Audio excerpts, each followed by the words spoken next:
En ce 27 octobre, l'Église catholique se souvient de Saint Frumentius, parfois appelé Abuna, père de l'Église éthiopienne. Né à Tyr, au Liban, il accomplit une aventure peu ordinaire. Alors qu'il naviguait avec son frère compagnon Aedasius sur la mer Rouge, le navire fut attaqué et coulé. Il fut retenu en captivité en Éthiopie, réussit à gagner la confiance du roi, puis fut envoyé en mission auprès du patriarche d'Alexandrie, Athanasius d'Alexandrie, afin d'être consacré évêque. Ainsi, il devint le premier évêque de la reine d'Aksum et posa les bases de l'Église chrétienne en Éthiopie. Frumentius incarne l'audace de la foi. Privé de liberté, il sut la convertir en opportunité de présence. Éloigné de sa patrie, il adopta un peuple, une culture, une langue. Il œuvra à la traduction des écrits chrétiens en gaèze, à l'organisation d'évêchés, à la vie communautaire, semant en terre africaine les racines d'un christianisme vigoureux.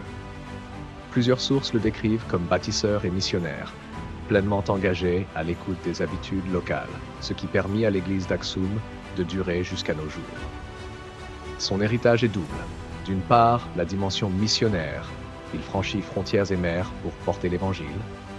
D'autre part, l'enracinement local.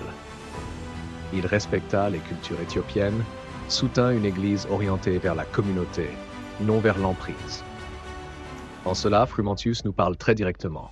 Dans notre monde globalisé, où les déplacements sont aisés, mais les attaches fragiles, il nous rappelle qu'un chrétien peut être étranger, mais devenir maison pour les autres.